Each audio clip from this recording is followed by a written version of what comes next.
Hoje vamos conhecer Atalia, a filha má de Jezabel. Ela foi tão cruel em sua jornada que pode ter sido uma pessoa tão má quanto sua mãe. Atalia foi responsável por assassinar quase todos os seus netos e profanar a casa de Deus. E para você que está gostando dos vídeos do canal, curta o vídeo e compartilhe com alguém que gosta da palavra de Deus e das histórias da Bíblia, e ajude o canal e se inscreva. Esse gesto ajuda muito e dá mais força para seguir fazendo mais vídeos como esse. Muito bem. Após a profecia de Elias sobre a vida de Acabe e Jezabel, ambos perderam suas vidas. Acabe pereceu em uma batalha contra os sírios e Jezabel foi lançada pela janela. Jezabel tinha uma filha chamada Atalia, cujo nome significa afligida por Deus. Ela se tornou rainha de Judá e foi a única rainha a ocupar o trono de Davi na história bíblica. Atalia então se casou com Jeorão, o filho mais velho de Josafá, quando tinha apenas 32 anos. Jeorão tornou-se rei de Judá e nos primeiros 4 anos de seu reinado compartilhou o poder com seu pai. No entanto, ele não seguiu os caminhos santos e justos de seu pai Josafá. Depois de se casar com Atalia, Jeorão se transformou em um governante tirânico. Seu filho, Acázias, tornou-se rei aos 22 anos com o apoio de sua mãe Malévola. Ele seguiu a reputação maligna de seu pai, enquanto Atalia aconselhava seu filho em seus planos malignos, conforme 2 Crônicas, capítulo 22, versículo 3. Ele também seguiu os caminhos da casa de Acabe, pois sua mãe era sua conselheira e o encorajava a agir com maldade. No entanto, esse reinado não durou muito, pois Acasias governou Judá por apenas 1 ano antes de ser assassinado. Quando Atalia soube da morte de seu filho Acasias, em vez de lamentar a perda, ela decidiu aproveitar a oportunidade para usurpar a monarquia, executando os filhos de Acasias, que também eram seus netos. Ao fazer isso, ela eliminou toda a família real e conseguiu ascender ao trono. No entanto, Atalia não sabia que um de seus netos sobreviveu ao massacre, como registrado em 2 Reis, capítulo 11, versículo do 1 ao 3. A irmã de Acasias, Josabeá, filha do rei Jeorão, pegou o filho de Acasias, Joás, e o escondeu entre os outros filhos do rei que estavam prestes a serem mortos. Ela colocou Joás com sua ama em um quarto e o escondeu de Atalia, garantindo que a criança não fosse assassinada. Joás permaneceu escondido no templo do Senhor por 6 anos, enquanto Atalia governava a terra.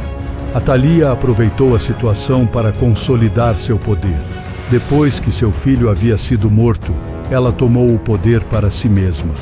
Quão terrível é a luxúria pelo reinado, pois ela destrói todos os aspectos belos da vida e transforma todos, até mesmo pais, irmãos e filhos, nos mais bárbaros dos selvagens. Josabeá, tia dos filhos que estavam prestes a serem executados, entrou corajosamente na casa real e resgatou um jovem chamado Joás, o mesmo que Jeoás, do grupo de filhos que estavam sendo condenados à morte. Essa humilde mulher desempenhou um papel significativo no plano de Deus para as eras. Mas pessoas más como Atalia podem iniciar seu trabalho. Mesmo assim, Deus sempre pode levantar uma Josabeá. E nessa abordagem, o mal inevitavelmente falhará. Assim como o jovem Samuel, Joás cresceu no templo, seguindo os mesmos passos que Samuel. É provável que ele tenha desenvolvido maneiras discretas de ajudar os sacerdotes, fazendo o que fosse possível, sem chamar muita atenção para si mesmo. Deus havia prometido a Davi que sua linhagem continuaria para sempre, uma promessa conhecida como ordenar uma lâmpada para ser ungido. Parece algo importante agora que lemos sobre tantas famílias reais se extinguindo uma após a outra. Aqui temos a lâmpada prometida de Davi quase extinta, mas maravilhosamente preservada, apesar do mau comportamento de Acasias como rei e seu envolvimento em alianças imorais. Ele ainda era o herdeiro de Davi e o sucessor de sua linhagem real. Deus cumpriu sua promessa a Davi e protegeu esse pequeno filho da carnificina ordenada por Atalia. A malícia selvagem de Atalia quase pôs um fim a isso. Nunca antes tanto sangue real havia sido derramado. Ainda mais estranho é que essa rainha, que havia sido filha de um rei, esposa de um rei e mãe de um rei, se mostrou tão brutal em relação à família real em que nasceu. Ela o fez por seus desejos egoístas, pois ansiava pelo poder e acreditava que não havia outra maneira de obtê-lo com medo de um competidor. Além disso, ela demonstrou vingança e raiva dirigidas a Deus, uma vez que a casa de seu pai, a de Acabe, havia sido totalmente destruída. Ela decidiu, como uma forma de retaliação, destruir a casa de Davi e cortar sua linhagem, desafiando a promessa de Deus de perpetuá-la. Geralmente se acredita que avós são mais afeiçoados aos seus netos do que eram com seus próprios filhos. No entanto, foi apropriado que ela fosse chamada de Atalia, porque ela era uma mulher má. 2 Crônicas, capítulo 24, versículo 7. Pois ela era filha de Jezabel. É mencionado também que os filhos da perversa Atalia invadiram a casa de Deus e usaram as coisas sagradas da casa do Senhor para profanar e usar como adoração para o Deus, os Baal. Mas Joás foi uma marca resgatada do fogo, e seu lugar de segurança era o templo, uma das câmaras pertencentes ao templo, um lugar que Atalia raramente perturbava, pois sua tia o cuidava. Aqui ele foi colocado sob a proteção única de Deus e, como resultado, foi oculto pela fé, assim como Moisés foi oculto. Agora, as palavras de Davi foram cumpridas para um de seus descendentes, conforme o Salmo 27, versículo 5. No tabernáculo do Senhor me esconderá. Quando Joás cresceu, ele se propôs a reparar a casa do Senhor, porque ela havia servido como um refúgio para ele. A promessa que havia sido dada a Davi naquele momento estava ligada a uma única vida, sendo assim, foi cumprida por causa da aliança com Davi.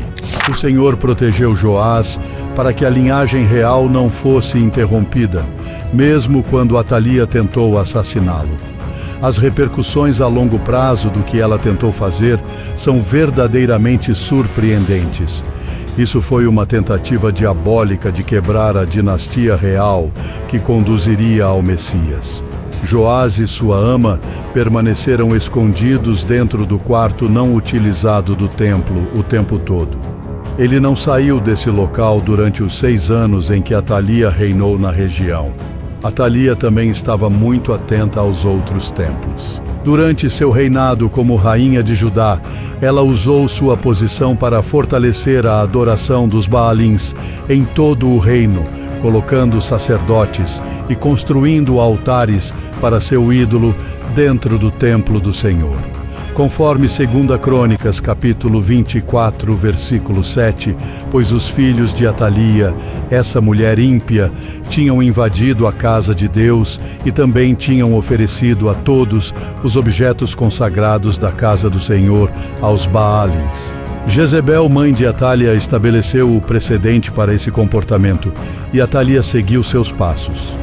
Em 2 Reis, capítulo 11, versículo 4, é mencionado que, no 7º ano, Jeú convocou os centuriões, oficiais da guarda, e os trouxe para a casa do Senhor, onde fez uma aliança com eles e os fez jurar lealdade. Ele então mostrou a eles o filho do rei. O reinado de terror de Atalia durou 6 anos. E embora não tenhamos um registro específico de seu reinado, não há dúvida de que ele foi consistente com o início.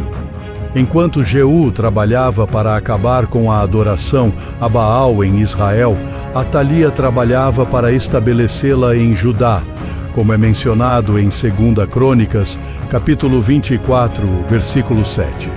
Devido à aliança com a família de Acabe, A corte e o reino de Judá haviam se corrompido. Durante todo esse tempo, Joás permaneceu escondido, apesar de ter direito a uma coroa e estar destinado a ela, mas ele estava enterrado no anonimato. O sacerdote Jeoia foi o encarregado de gerenciar esse empreendimento maciço. Ele provavelmente era o sumo sacerdote, ou pelo menos o líder religioso, conhecido como o sacerdote-chefe. Jeoia era um homem santo que estava empenhado em devolver o trono de Davi à linhagem de Davi e tirá-lo da filha de Acabe e Jezabel. Ele fez isso removendo Atalia do poder. O sacerdote entregou aos oficiais da guarda as lanças e os escudos que tinham pertencido ao rei Davi e estavam no templo do Senhor. Em seguida, os guardas se posicionaram, cada um com suas armas em mãos, ao redor do rei, desde o lado direito do templo até o lado esquerdo do templo, perto do altar e da casa. Trouxeram o filho do rei, colocaram a coroa nele e lhe deram o testemunho. Eles o proclamaram rei, ungiram-no e bateram palmas, dizendo: "Vida longa ao rei." Quando os guardas foram posicionados, o rei foi apresentado como um sinal visível de que ele havia recebido o poder de um rei. Colocaram a coroa em sua cabeça, embora ela ainda fosse muito grande e pesada para sua cabeça. Provavelmente, as insígnias reais estavam guardadas no templo, o que significava que a coroa estava sempre à mão. Eles aplaudiram de alegria e expressaram seus sinceros votos de bem-estar, dizendo: "Vida longa ao rei." Desta forma o tornaram rei, concordaram com a atribuição divina. Tinham razão para se alegrar, pois o período de opressão de Atalia tinha chegado ao fim, e tinham a perspectiva da restauração e da instituição da religião por um rei sob a orientação de um homem tão digno quanto Jeoia. Atalia conseguiu governar por um total de 6 anos sem oposição. Muitas pessoas continuaram submetendo suas vidas ao domínio de Satanás, porque não sabiam que um verdadeiro rei estava à espera para assumir o trono em suas vidas, pois era necessário que o filho do rei chegasse com a palavra de Deus. Quando Atalia ouviu o som dos guardas e do povo, ela entrou na casa do Senhor onde o povo estava reunido.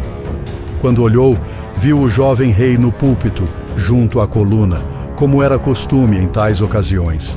Então, Atalia rasgou suas vestes e gritou: "Traição! Traição!" Nesse momento, Jeoia, o sacerdote, ordenou aos oficiais da guarda que estavam encarregados do exército que a levassem para fora do meio das fileiras, e quem a seguisse deveria ser morto com a espada, pois o sacerdote havia dito que ela não seja morta no templo do Senhor. Eles a apreenderam e ela foi levada pela entrada dos cavalos no palácio real e lá foi executada.